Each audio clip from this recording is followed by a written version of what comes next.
The button has been pushed. Hello and welcome. What's up, guys? You're not getting rid of me just yet. We have another amazing guest. As you see, we do not have Shay with us. I can say this now because this will be released on Friday. Shay's actually in Chicago for our boys Magoo. So they have a huge show at Garcia's. They don't know he's showing up, so we sent him off to Chicago. I'm back here. We are celebrating the first week of What's the Reason for This Session. We had Sickard Hollow all the way in from Nashville, Tennessee. And this episode, I am so happy to say that we have another amazing Nashville musician, country singer, Ben Gallaher. How you doing, Ben?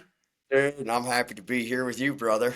Oh man, it always gives me, it's like, I can't believe these people like want to, it's like imposter syndrome, right? It's like, okay, I'm just this idiot that has this podcast, and it's like, man, these people actually want to talk to me, and they're like, oh, I love your question. So when I reached out, because I had listened to your music, and I'm a sucker for the guitar, right? And so for any of our listeners that don't know about Ben Gallaher, all you have to do is listen to the first 5 or 10 licks of any of his songs, and he's going to pull you in with that guitar.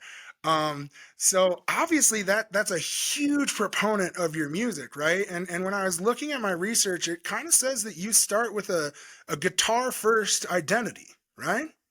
Man, the guitar is an extension of what I do, and it always has been. I mean, I feel like I started playing guitar when I was 6. So from then on, I felt like I knew exactly what I was here to do. I felt like I'm supposed to play country music, sing country music, and play guitar. I mean, it was a total God thing because I didn't really have any real lessons growing up. It was my folks got me a guitar. Nobody in my family was musical.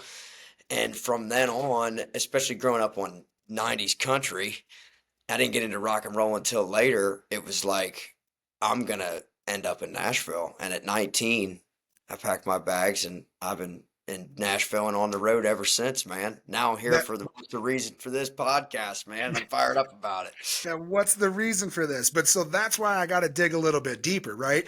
Because you said that, hey, I got this guitar when I'm 6. I come from a family that's not musical. When I was reading, it said that you were given a toy guitar, and then your parents ended up getting you a small little guitar.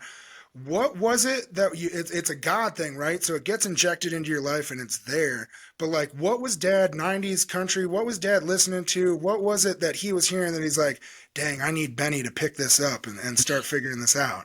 Well, I'll take you back even before that. I would pound on soup cans when I was like 3, with pencils as the drumstick. So that's when my parents first saw that there was some type of musical thing happening, right? And I was never around. Nobody was musical in the family, but they were listening to 90s country. That's the only thing that was playing in the house.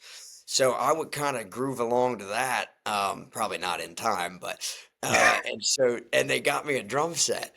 And so I used to Oh be my te God. So your parents were masochists because I cannot imagine giving my young kids a drum set and just making all this holler in the house. Well, I beat the shit out of those drums, and then it didn't occur to me until later why they ended up getting me a guitar. So, Oh, because they're like, oh, this was a mistake.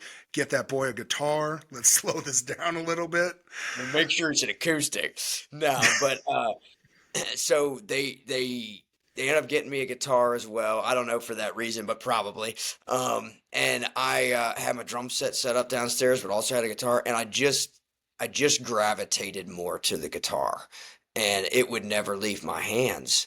And then the first one was a toy, guitar, and then not long For after, sure. Do like, you remember, were you just plucking random notes, or was there songs that you were trying to learn to play? Like, or like, what was that one aha moment? And since you're such like a riff guy, what was that first like lick that you were played that you're like, oh my God, I just did that? see, here's the thing, man. I think it was more rhythm based for me at the beginning because I didn't know how to really play it, not at that age. But I would strum along like I was playing, right? And I think from like, especially with drums before that, it helped with my rhythm and just feeling that rhythm, right? Before I could actually like play real shit. Yeah. And then that's when I got the bug. And then like all those early 90s records that has that iconic sound of the chicken picking. A lot of that was Brent Mason, and was playing that chicken picking stuff, and there was nothing like that, at the time at all. And it just, I remember getting the bug, and I'm like, how is he making that sound like that? And James Burton really is kind of the father of chicken picking. But Brent was playing a lot of that stuff in the 90s, and I just became, obsessed with that whole, like sonically, I became obsessed with that sound. And so home for you at that time was Pennsylvania, right? Yes, sir. So then who was it back in Pennsylvania that early on you were starting to get some lessons to, and how was that in your development of changing from rhythm to learning the different phases of guitar playing? Yeah, a couple lessons early on and then stopped, and I'd play in church. And I would always be playing. And then, there wasn't there really wasn't like an aha moment. It's been a lifelong like journey this whole time where it didn't flip into, okay, I'm actually gonna do this. Probably like early high school, it goes from like this crazy dream, right? Oh, I want to play country music my whole life, right? Growing up as a kid, elementary school, middle school, always playing, I want to play country music, blah, blah, blah. And then there is, I feel like a point, and anybody that's chasing something, chasing a crazy dream, where it flips from, okay, I'm not just saying, like, I'm moving to Nashville and in like a couple years. And that's where it flips into like, okay, yeah, this is going down. And And but you I always knew it, but when it becomes a reality, that's when it's like, okay, this is no shit. That's what I was going to say is like every kid can be like, oh, I'm going to be a professional football player or I'm going to be a country musician. You moved to Nashville at like 19, didn't you?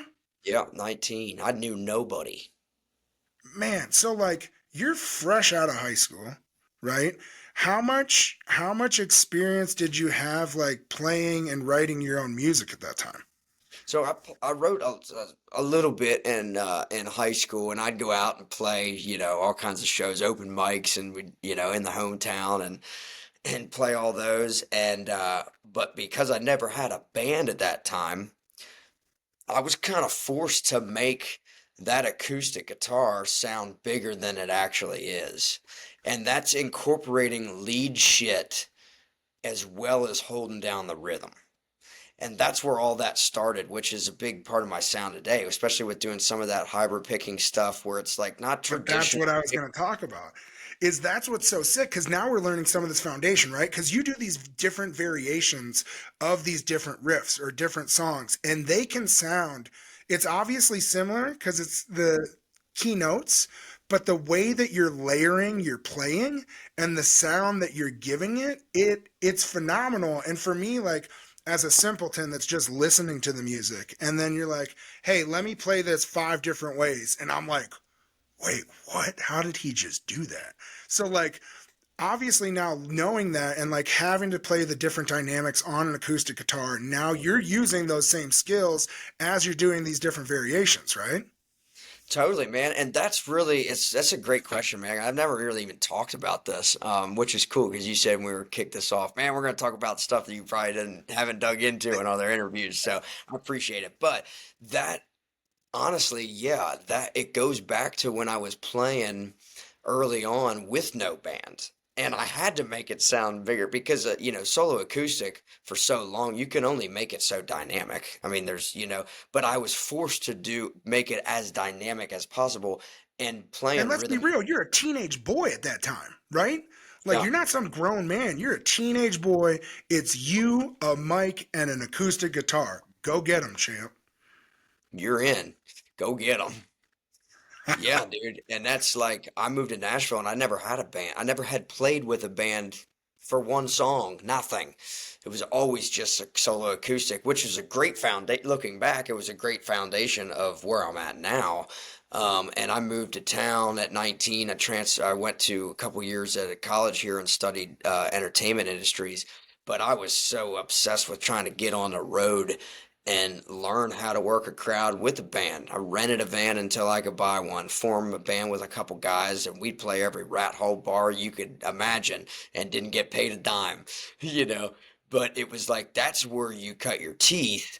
And, this is another probably different conversation point, but nowadays you don't see that as much because of social media. As good as social media of a tool can be, everyone's skipping steps right now, and you can't entertain a group of 500 people in a bar. That's not the same as doing it on a screen. It's a double-edged sword, right? And I tell people all the time, I'm very lucky to have these guests on that either are great musicians and don't necessarily have the following that they deserve because they don't know how to leverage social media. And then there's some of these musicians who are still in the learning phase, but they blew up so quickly that they had to catch up because of social media. What's lucky for you is you've kind of had both, right? Because you had to get in before the social media. You Yep. started working with a big label. COVID happens. All these transitions are coming. And then all of a sudden, I'm sure there's a huge turning point in your life when you put out that Stomp video. That changed everything for me. Yeah. Yeah, and so for people that don't know, like guitar riffs, right? Like I'm a sucker. I tell people all the time, one of my favorite songs is the Allman Brothers' Jessica Oh, because it can tell a story with the notes and there's not a single word sung, right? And I remember reading one of your articles where you said something very similar, right? And you're like, hey, I want to start with this. It can tell you something. And if I get you hooked with that intro guitar riff, then I can get you to the hook of the song. And by that point, you're mine, right? if you don't hook them at the beginning, you ain't ever gonna get them to the end of the chorus. That's 100% correct, right? And so you come out heavy, but like as you write those things, how hard is it and what does your structure look like for when you're putting a song together, starting with a riff, right? And like, because that's what happened with Stomp, right? You had the riff first, right? And then all of a sudden it's like, dang, this thing, like, that's an aha moment in an entire career, right? It's like, okay, boom, here it comes. But now you had to do something with it. So how is that process like for you, and what have you learned from that? And because you keep doing it, right? And we'll get to the new EP, but like you, and that's why I said I'm a sucker for the guitar. So when I listened every single one of your songs, there is either a solo or there's a riff. There's something that's gonna get you in to listen to the rest. Well, I appreciate that, dude, especially coming from a music guy. Yeah, sometimes it's the riff that starts first, sometimes it's a lyrical idea, but most of the time it does start for me on a riff-based thing. So Stomp, when it's like, it's the craziest story. I mean, I wrote that riff 5 years prior to posting it, but it got lost in a thousand different guitar riffs that I come up with or screw around with. I play them live for sound check and move on. Some turn into songs, some are already forgotten, right? And I was floating through my voice memos on my phone one day, and I came across the original thing I wrote 5 years prior, and I was like, oh man, I forgot about this thing. And I pulled it out, and I'm playing it, and I'm just playing it over and over, and it didn't get old to me. And I'm like, all right, yeah, this feels like it's pretty cool. I was like, I'm just gonna do a quick video, and it was on my Quick phone. video. Let's stop this, Ben. Okay, you had ripped jeans, you had the perfect light, and he's got his foot up, and he just rips this thing, right? And there is no there's over what 35 million views when I had looked at it. Like it was just an asinine amount of people, but it makes sense. And like you said, like you don't get sick of it because you just keep hearing it. Well, it's like the gift that keeps on giving, man. And no, so I put it up, and I wasn't living through I wasn't looking at the numbers. I just posted it and kind of ghosted it. I thought it was cool, but whatever. Algorithm, you can never bank on algorithms. It's like, anyways, 7 days go by, and all of a sudden my phone Wait, was, you did not check it for 7 days? no, I checked it, but nothing It happened with it for it kept growing. It kept growing. but it was like, but it didn't start until that seventh day. Like, I don't know, it had like less than 1,000 views. It was doing nothing. And then Oh, on wow. YouTube, which is so wild, right? You can never Yeah, normally it's within the first couple days they really start to kick off, and then the algorithm finds it and blows it up. So you're saying it sat pretty stagnant for a week, and then something somewhere clicked? and I'm telling you, dude, my phone lit up like I had never seen, overwhelmingly so. Yeah. And I'm like, what the freak is going on? And it is like thousands of comments that were like, and every one of them was, what's the song title? Oh, I don't, what's this kind of music? I don't like country, but this is badass. Song title question mark. And it was like, what is going on? I couldn't keep up with everything. And I can so only imagine, man. I called my producers, Neil Thrasher and Patrick Thrasher, and I'm like, y'all got to look at this thing. This is like getting some serious wings. So the caption was boot stomping because I was just keeping time on a pedalboard case with my Yeah, your boot. metronome was your boot. Yeah. And so it was fitting to write to have the song titled Stomp because it kind of made you want to stomp. I mean, it's got Oh, this it, a little Muscle Shoals, a little soul, a little country, a little like kind of mixed genre, right? And so we wrote the song, and before it was released, there had been some time in between, and I was like, you know what? I'm gonna post it as same video. On Instagram again. Maybe I got lucky on the algorithm and it picked it up or something. I'm gonna post it again, and that one went to 7 million, and the first one was 8, and then and I was like, okay, this is something special that an artist doesn't come, at least for me, it doesn't happen every day. For when you can connect with I mean, some. even for big artists, they never get stuff that does that well, right? Like we've had people that have sold out Red Rocks that have 10,000 followers, right? So it's like Wow. it's wild, but that's where so like for you, you're starting to get all this traction. All this stuff is overwhelming, but there's got to be like a clock ticking where you're like, okay, we need to turn this into a song. Oh, totally. As soon as it started getting wings, I'm like, okay, we got to strike this while it's hot, right? And it's like what kept coming back to me is there was no lyric. It was a 21 or whatever second riff, and that many people connected with just the music part of it, which is blows my mind. And that's the power of music. There is you can hit somebody in the soul, right? Uh, with a feeling or an emotion and take somebody to a certain place just based on what that sounds like sonically, which is mind blowing to me. So we try not to mess the song up because there was a lot of heat on the riff, right? And it kept going viral, and still it just got posted the other day on somebody else's channel. They screen recorded the thing, and it went to over 1 million on that one. And so like YouTube, TikTok, and Instagram, it just keeps going like still, and it's been the biggest blessing, man, and opened me up to a lot of fans across the globe. So I was like, hey, this is gonna be cool. Let's do a contest, and we're gonna give away a Taylor guitar. I got with my guys at Taylor and said, hey, let's do a custom Ben Gallaher Stomp guitar, and we're gonna give it away. But to be entered to win it, you have to learn the riff and post it and tag me and Taylor and Justin Ostrander, the other guitar player that played on session with me. And so we did a tutorial and slowed it down because it's kind of intricate. There's one way to play it. And so I slowed it down, and there was people that submitted all over the globe. And How so that was cool is that to know that people are sitting in their private spaces practicing your tablature for your riff? wild.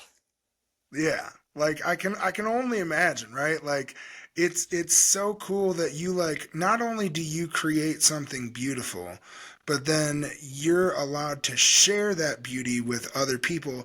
Now that could be some young guitar player's favorite riff to play. They're like, "Oh, let me play this Ben Gallagher thing," right? Like that's amazing. But also like you can't just leave it there. So you're having to get the song out. So what was the pressure like on okay, reverse engineering this from this riff to like then planting some other chords around it and then putting some lyrics to it. Yeah, I try not to overthink it, man, because you can get in the weeds real fast. with like, the pressure. It needs to be as good as the riff, blah blah blah. And I wrote it with a couple other guys, the song, and it was like, man, let's just don't overthink it. Let's just write what it feels like. And the lyric I feel like matches what it feels. It's got like a little bit of swampy in there, and I love and it. I love it.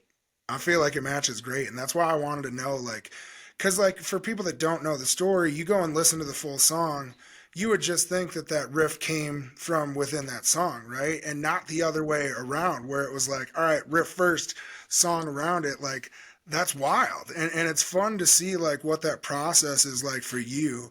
But then also like talking about like you and writing these riffs, right? Because like I loved your quote of saying like, hey, this is how I pull people in. So like when you're sitting there, because I've seen so many of your social media posts, right? And you're great about posting some of these videos of you either learning like, hey, I want to add a guitar solo into this song, right? So like how does your brain work and what are you doing as a musician like listening to something to say, all right, here's how I'm going to layer this in? yeah, well, the thing of it is, dude, I don't know a lot of music theory. I don't know, like, I can't play you all the scales. I can't play you a fraction of them. I play them inadvertently, but Yep. I don't know what I'm doing really. That's just it. Is like I just play how I feel, and I know where I'm at on the fretboard, and but I'm not some guru that's like some music theory guy that this has to go, this works with this, and like I've never been that guy. And sometimes So then do you hear it or like I is it hear like a it. feeling? I hear You it. hear it. Like a lot of the riffs that I put out on like the boot stomp series that are the acoustic things or whatever, um, a lot of those came in my head and I'll translate them to the guitar. Um, and which is, a little bit left-footed. Or I'm just screwing around on something. Oh, that's kind of cool. Ooh, I kind of like to put this thing here. And then, but there's a couple different ways it can happen, but it's definitely not technical. The way I play isn't technical, at all, I don't But that's think. what's so beautiful about music is you can have like a classically trained musician that could know everything from A to Z about music theory and tablature and everything. And someone else like even like a Jimi Hendrix, right? That picked up a guitar, learned it upside down, and just heard and played what they heard, and you both can create something absolutely amazing. And so for young musicians that are learning to play that are like, man, I suck at learning chord or whatever it is, you can still play by ear and you can still end up successful like you have. No doubt, man. And there's pluses and minuses of learning all of the ins and outs of scales and notes and theory because you can get boxed in where it's like, well, I can't do that because that's not textbook. That's not right. That doesn't go in there. And it's like, here's the thing, man. If it sounds good, it is good. I love it, man. That's the way that musicians should be, right? Because for us it's like think about cooking, right? Oh, well, I have to follow this recipe and this has to be exactly this way. But if you find somebody that like myself that doesn't follow the rules very well and there maybe makes a variation of that recipe and it ends out turning better, right?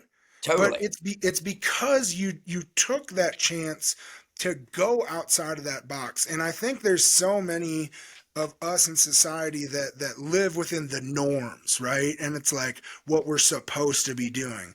And it's because we're afraid of getting ridiculed for doing something not.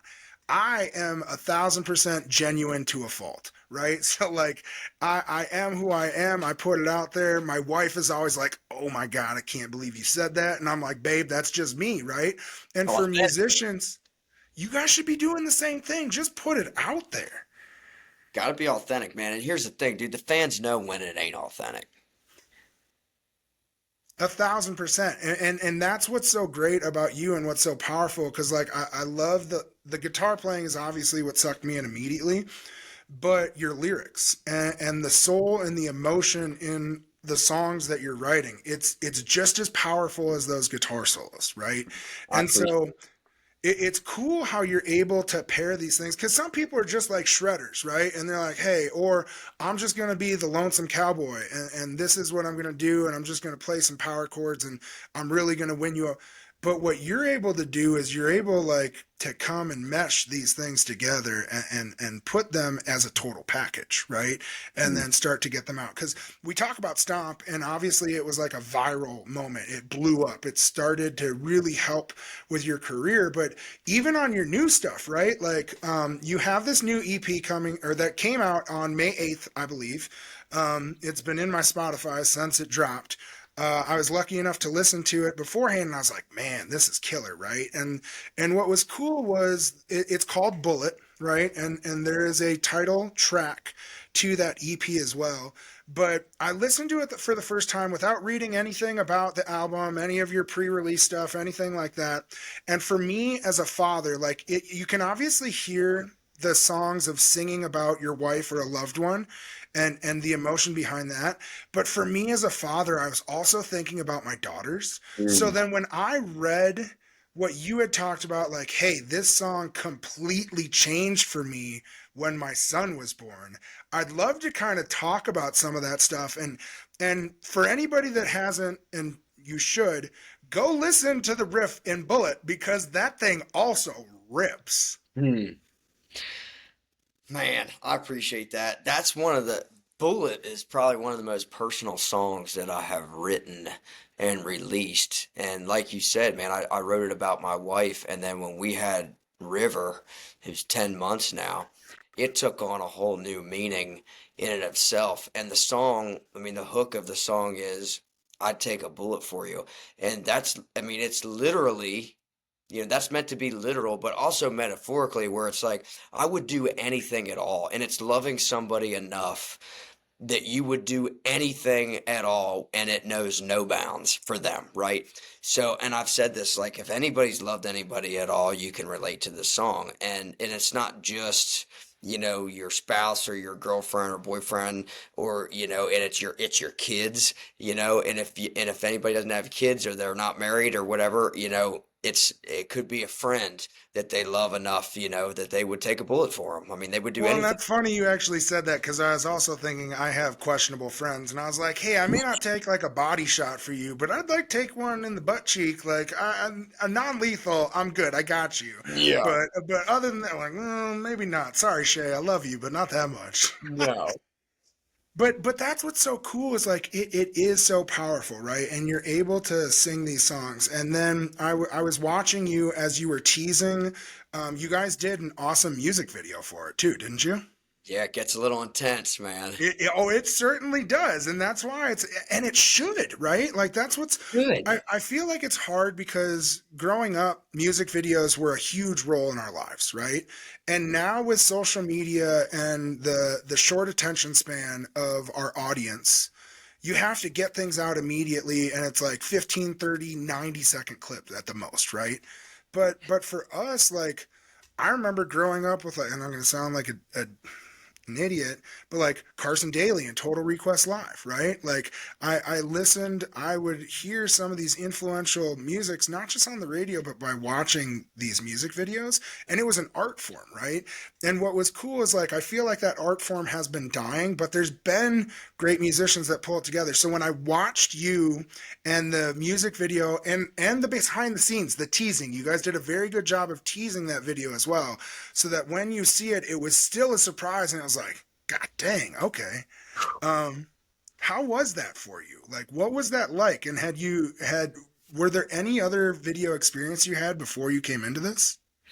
I've shot other music videos before, but not quite like this. So Chris Bay Rudy, he's the one that wrote that treatment and directed and produced the music video. And when I first read the treatment, I was like, okay, yeah, this is gonna be really good. It's kind of like it's got a little bit of Bonnie and Clyde meets Romeo and Juliet. And it's edgy, and actually, the main couple in the music video, they're a real life couple.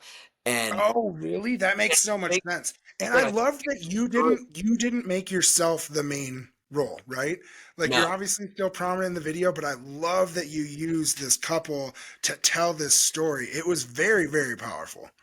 Well, I'm glad you liked it, man. Yeah, I was the narrator. I'm the narrator of the story, and when you see it visually too. And some people thought, I mean, truth be told, dude, there were some people that when they first saw it, they thought it was too much and they thought it was too intense, but it had to be. It's an intense song. I don't think you can take it over the top. And if anybody that was surprised, I don't want to give it away, but I Yeah, no, mean, no, no, don't. You got to go watch it. You have to yeah, watch it. yeah, you had to see it, so I don't want to go too far in it, but I mean, it's intense for a reason, and I feel like it has to be, um, especially with that song. And there's a lot of noise and stuff out there, man. There's a lot of traffic and stuff, and it's like, man, I don't want to make a vanilla video.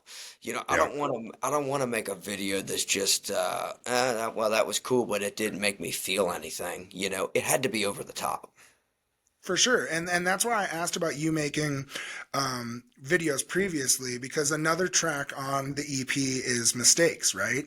And I wanted to know if you had learned from some, and maybe not call them mistakes, but growing pains or options from what you had done previously to what you then set in that video, and kind of how you learned and growed through your experience. I mean, that's a great question, man. I feel like we all have some of those. And it's like sometimes like getting on the wrong path is actually just what you needed to get on the right path, man. And that song, that's a rock song, dude. It's heavy. Oh no, And you ripped that thing. Yeah, 100%. that People are like, song, "Oh, it's not country." And that's why like you definitely have some country songs, but you also have some country rock songs that just like crank that bad boy up.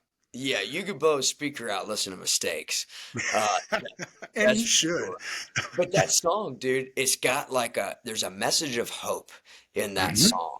And, and it's the hook, man. Everything that don't kill me makes me stronger.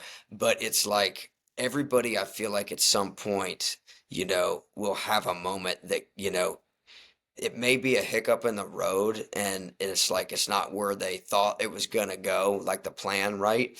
But it's just what they needed to get on track, man. And I feel like that's so universal in a lot of different situations in life, really. Well, and that's what I loved about that song is you use that phrase that so many of us grew up with, right? Yeah. And then what we get to do, and there's an emotional connection with music. So what we get to do is go back to that time that your mom or dad was saying, "Hey, what doesn't kill you makes you stronger," right? Or whatever. And like my dad would have been, "Oh, you're cruising for a bruise," and be like, "Yes, sir." I'm like, okay. But you go back, and that's what makes music so much more powerful, because you have a vision of what you're doing when you're writing and performing these songs, but for your audience we may take on a different interpretation, right? And that's where it becomes really special. And I'm sure that you've had a lot of people that have come up and shared stories with you of like, oh hey, because with the powerful lyrics that you're writing and that emotional connection, I'm sure there's audience members that just want to share those emotions with you. All the time, dude. After the show, I'll get to hear, and that's a crazy experience too, because then they get to tell me how they took the song and how it relates to them. And you're right, it could be a little bit different from what I was thinking when I was writing it, and that's the beauty of music, man. Somebody could hear something different, it's the same song, but they're gonna ingest it a little bit different, which is like it just breaks everything wide open, which is the coolest thing. And that's what's funny is a lot of the times, like immediately when I first started doing this, I wanted to be like, hey, what was your inspiration behind the song? But then the problem is like, if you get that literal inspiration from an artist of where the song came from and what it's going, then people start to maybe think that that's the only interpretation of that song. And so sometimes artists will like pussyfoot around and like not answer the question. And before I'd be like, no, I'm gonna put your feet to the fire. What's it mean? Like, tell me. Yeah. And then after the fact, after doing this for a while, you start to realize like, hey, like don't take away that magic, right? And so like, was there ever a story for a song? Because like I said, it's not just the new EP. You have lots of great songs that connect with people. Was there a big story that stands out to you of a time that that had happened? Mm. I don't know if there's one in specific, man, but here's the thing, when I'm writing songs though, it may not be something I'm going through at that time at all. And maybe I didn't even go through something that's as specific as how it's written. And that doesn't matter, I've always thought, because even though I'm not going through a heartbreak currently, happily married for 8 years, uh, guess what? There's a lot of people in the audience that are going through some shit right now. And and this is the time, you can connect with somebody. It's not just about, it's not about me. It's about the song, and it's about connecting with the audience. I'm the narrator, and some of those stories like Bullet, like that's right on the nose. Like, that is like some of the songs I'm putting out that I'm definitely currently going through it, or have very recently. But a heartbreak song, or like kind of can't say no. Some of those things, like not necessarily going through that specific thing at the time, but Yeah, but somebody. let's be real. As married men, right? Like you can still have those moments of that kind of can't say no to your wife where you're like, but I love you, so we're gonna let this one slide, right? Yeah, that's And right. that's what's That's cool how about it. that's how I relate to it more so than picking up that girl at the bar. You Yeah, know? 1,000%. But what also is true, like whether you've been through heartbreak or you've gone through your chasing phases, right?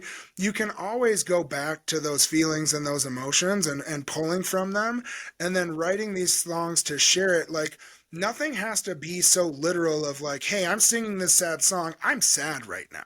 Right? Like it could have been like, hey, I was in a bad place 5 years ago and I wrote this and it actually helped me get out of that bad place. It doesn't have to be such these literal interpretations. Well, that's a great point. That leads me to a song of mine called Still a Few Cowboys Left. And Yes, and that thing rips. that's a rocker, man. And that song, man, it's not to be taken 100% literal, because sure, like maybe a little bit, yes. I mean, it is about a not a, a tip of the hat to, you know, cowboy, The good old days. but it's like there's still a few cowboys left. That song really is about there's still some real men left in Mhm. a culture that's so, at times is like so whacked out anymore, It's evolving, right? And that's what's crazy is we like can't pinpoint it down.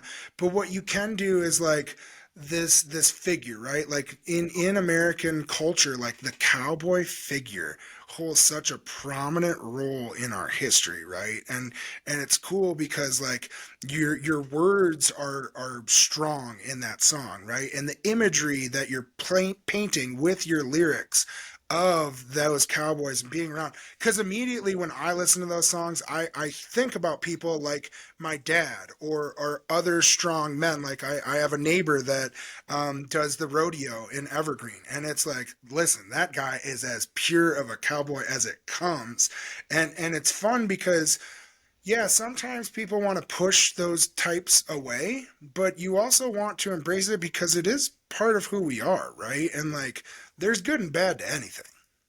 totally, man. It's the values, it's values, it's hard work, it's perseverance, it's treating people with respect, all that's cowboy, I feel like it's just like not so literal. It is, but it's also like it's those, characteristics that all build into it, if that makes any sense. But that's what's so cool about one of the other songs on your new EP, Dirt Roads, right? So I come from a town of 400 in the jungle, right? And so like of Hawaii. And then I moved to Minnesota in my teenage years and went to college there. And like I had partied on plenty of back roads and cornfields and having fun and it's great because you're talking about this journey and this white line fever and like how far you've gone, but hey, make sure you get off that road, make sure that you hit some of these dirt roads. And I feel like that's going back to a cultural aspect, right? From these small towns or this smaller living. Like everything is so fast and so mainstream now. Like make sure that you're taking time to still remember what was, because that's a huge part of who we are. 100%, man. I feel like we all have those, we all have so much going on, right? Where it's like you can get hung up and lost and forget where you're at, right? Where everybody you're trying to climb the ladder, man. Well, guess what? That ladder never ends, and it's like don't forget to take a dirt, don't forget to get off and take the long way, to take the dirt road, dude. And that's like literal as well as it is metaphorical, man. And that song's really fun to play live, man. We've gotten really cool reaction from that song because it's got a country storyline, but it's also got a little rock guitar in there. Yeah, you rip on that thing. And so that's where like when you're writing these songs, do you know that hey, I'm going to be playing the acoustic for this or I'm going to pick up one of my electrics? Like how do you find that balance? And then do you have the ability to kind of change that? And cuz like obviously you're changing the sounds of some of these riffs. So I'm sure you can transition some of these songs that normally you're playing on an electric to an acoustic version. How often are you doing that? Yeah, I mean, I have to do that whenever I do, like, if I put out an acoustic version. So I put out a Still a Few Cowboys Left has it's called Still a Few Cowboys Left Campfire, and it's the acoustic version. And that solo in the main track, is pretty rocking, So I was like, all right, I got to figure out a way because I'm gonna play the solo on acoustic for the acoustic version, but it needs to fit where the song is at sonically now. So like it's things like that where when I get in the studio, man, I shut everything down and just get in the zone and figure out what does the song need. How can I serve this song the best with these instruments? And whether it's an acoustic or an electric. But I'll spend a lot of time. I'll spend just as much time writing a solo than I will writing the song sometimes. Because I could phone, any guitar player could phone in a solo and like, oh, that's cool, right? But it doesn't always match, what the song needs and the feeling of that solo. Because I want it to, when it comes across your speaker, I want I want the listener to feel that emotion just as much as if they were to hear a lyric. And that takes I don't want to overthink it. So sometimes it does happen faster than others, but I do put a lot of emphasis on that. And it's not always, play something really fast, anybody can play fast. Like, don't choke it to death, don't choke the life out of it by throwing in some, you know, 8 bars of, you can't feel that, dude. It's just too much notes and bullshit. And I like, hit something flat. I like to hit something a little flashy every now and again because it's fun to play. But I want to serve the song for what the song needs. That makes total sense. So then, like, as you're performing, do you ever extend some of those as you're going out and just, hey, let's stretch this one out? Oh yeah, Or man. Especially if the nights get, it's just, that's what I'm saying. You get a little adult beverages in your whatever it may be, a couple of sprites, right? And you're just yeah. feeling it. And then because you have that ability, but then is there like what is the balance of like as a country musician with rock inspirations and heavy harder songs, how do you balance those sounds so that you're not going too much in one direction? See, that's the thing, man. There's always been a line between art and commerce, right? So it can't be, it's got to be, I guess commercial enough that it can live in a space, where it can be heard, but at the same time, not so much that it strips away from an artist on what they do naturally. And Yeah. I've kind of always been in between this like country rock kind of thing, it's guitar driven, but I've always kind of stayed true to what I do. I've never chased anything that wasn't me or what I do naturally. And Uh, wasn't that a big motivation behind you leaving Sony and going independent and just Oh figuring yeah, it out on dude. your Yeah, own? yeah, we can talk about that, man. I signed at Sony in 2014, and I signed in a And you couple were months. 19 at that time, right? Um, no, I think I was 21, Okay. and 21 or 22, and so But still pretty fresh out the box. The glitter pretty is still fresh. falling. Yeah, pretty fresh. But here was the problem, man. As the couple months after I signed, there was a regime change. So it's much like a bank when the head guy, is not there anymore and the new team comes in, they usually clean house, right? Yeah. They bring in their people. Well, I mean, I was still over there. I didn't get cut, but it was never the same because the new regime didn't technically have their stamp on me because I was signed by the previous team, right? Yeah. So I kind of got hung up in that for several years. I was on the shelf, but I did put some music out. I cut 18 songs for them. And after I turned in the last batch, they were like, yeah, we want you to go back in and this needs to be polished up. And it's too much rock and roll in here. It needs to be smoothed out. Pop country was the thing at that time. And that was totally not what I do. That's not who you are. And that's why I was asking, because it's like, okay, well, you can go one way or the other. So then was that the motivation behind like, hey, I want to stay true to me and my voice? Yeah, I asked out, Oh which wow. was an emotional journey for me, man. I mean, I remember my wife would pick me up off the floor that night. It was a hard thing to stomach to ask out of a major record label deal. I mean, most people would, cut their arm off to be signed to a major label, but And you're saying I don't want it. it wasn't about that because it's like, it's like, but that's not what I do. It's hard enough in this business, dude, and you have to do it because you love it. But I'll be damned if I'm going out on the road every weekend and playing songs I don't like, that aren't me. It's like I'm not doing that. But So that's where it speaks to your character, right? And so that's what's cool is for people that don't know and haven't dug into your personality.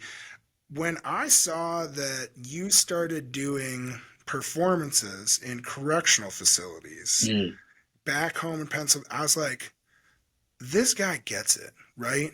Because you're looking at probably what some folks seem as the lowest rung of society, right? And you still see them as people. You still see them as an opportunity to learn, grow, and feel from this music.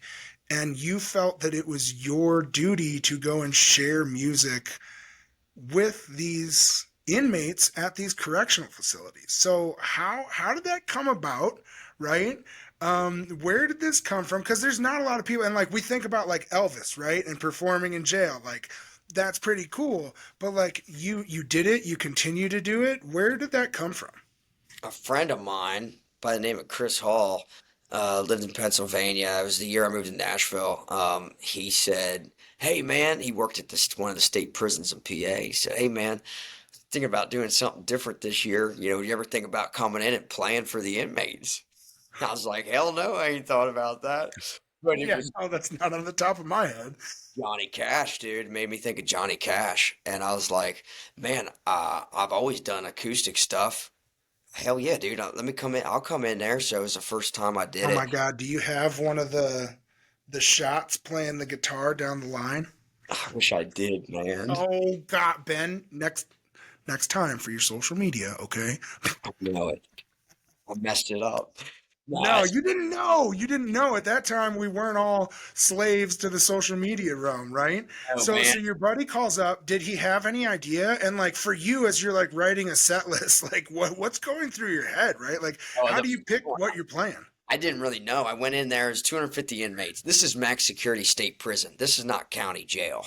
So this is the real deal. I mean, there's guys coming in wheelchairs that are in their 90s that have been in there for life.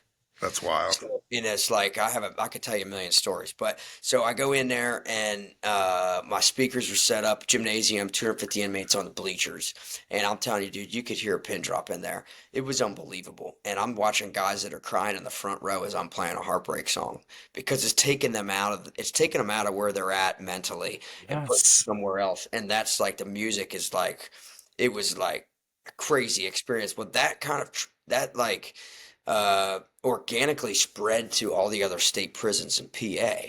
So my phone started ringing off the hook about all these state prisons wanting to book a show. And I was like, well, I'm going to start doing a prison tour then.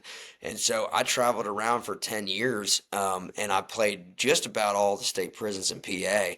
And they'd give me like, had a necklace and it had a button. They called it the oh shit button. And, uh, and they said, hey, man, they don't really look at you as a threat because you're bringing them music and they're kind of taking them out of here. But can't forget where you're at, dude. I mean, you never know. Something could go down at any moment in time, and you're like 15 yards from everybody, and it's just me out there. There's like two guards in the whole gymnasium, and so they're like, if something goes down or like somebody charges, you're gonna press that button and you run right over there to that room, and that door locks automatically Locked, yeah.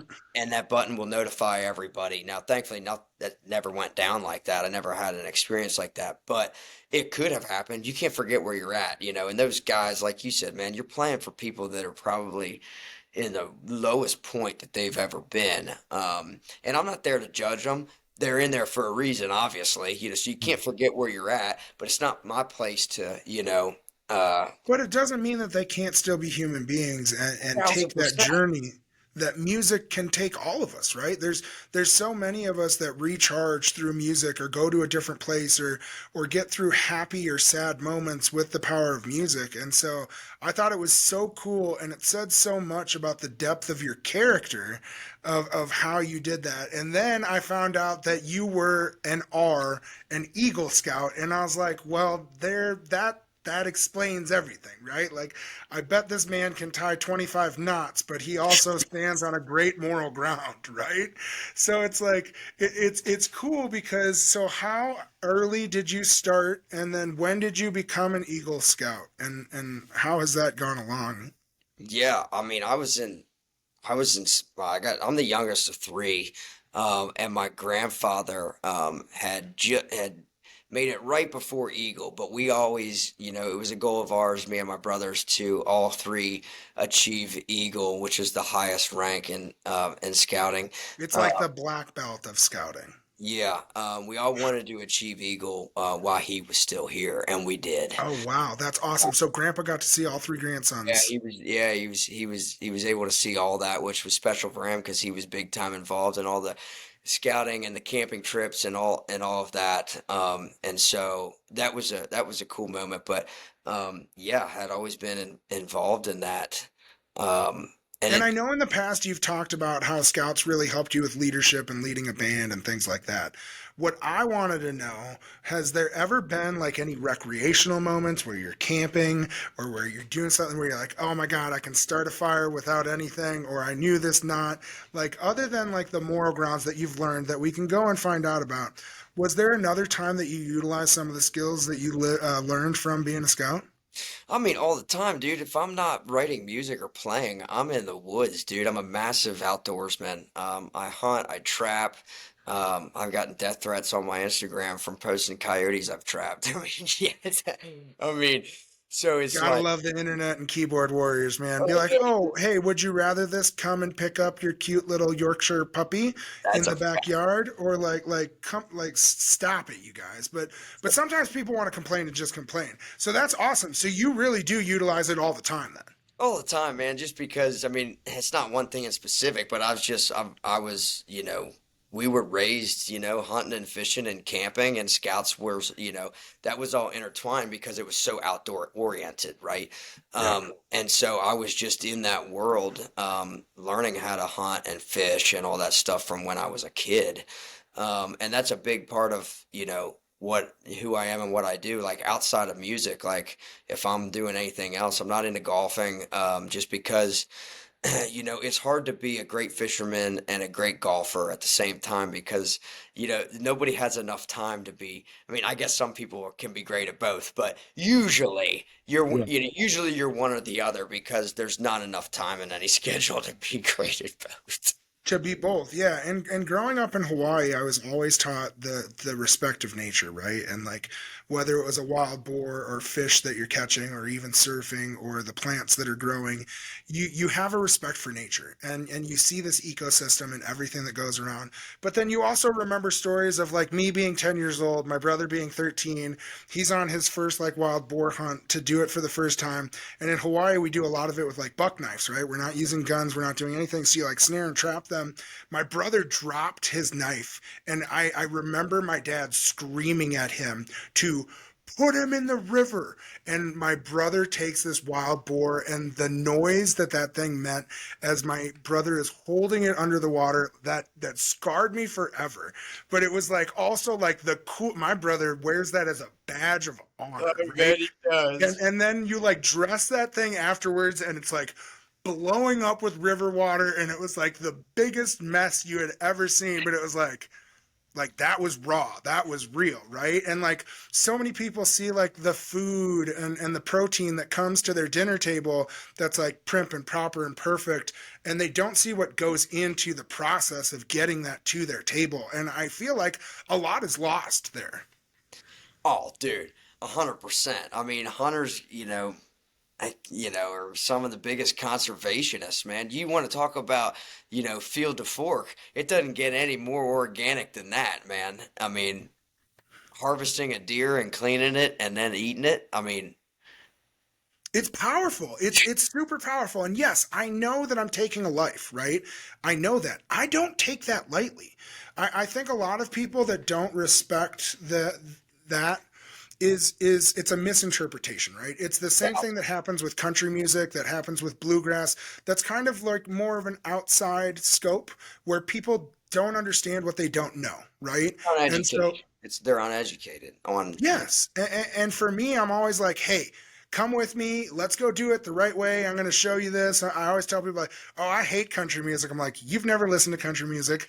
Let Yeah, me listen to a few songs or show you a few things. Tell me what you like. And then I can find something similar that'd be like, oh, wow, that's that. I would listen to that, right?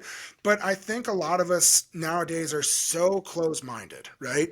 And that's where it's cool because something like music can broaden those horizons. And it's really powerful to see what you're doing. Obviously, the new EP came out on May 8th. So the next thing that comes with a new EP is a tour, right? that's right, man. We're fixing to hit the road all summer. So you were gonna go get no dirt roads on that. I mean, maybe a couple side roads, Yeah, but so you're gonna go. Where can people stay up to date? Where can they find out information? When and it's Ben Gallaher. It's like Gallagher without the second G, right? you got it. So where can people go and find you? Where can they see some of those amazing videos that you're posting on social media? You should be having an announcement for the nationwide tour coming up. Where do people go? How do they find out about you, Ben? Yeah, man. Any of the socials, so Instagram, Facebook, TikTok, Ben Gallaher. If you type it in, it'll come right up. But also bengallaher.com. That's where all those dates are going to be listed as well, and we're dropping those real soon. And I hope to get to for the folks that are listening, I hope to get to your town and get to play these songs live for you. I've always been a live guy. I've been on the road for a long time, and there's nothing like that connection when you're doing it live in person. And And you so. play with a lot of energy, right? So go check out his socials. Go see him playing live. Stay up to date. Go and find out. Make sure you let me know if you're coming anywhere around Colorado. I will make a point to get out there, Ben. 1,000%, dude. 1,000%. Awesome. I can't thank you enough for taking the time, buddy. Congratulations. Keep kicking butt, and we look forward to see where Ben Gallagher ends up. Brother, man, thanks for having me on the pod, and I hope to talk to you all soon. Awesome.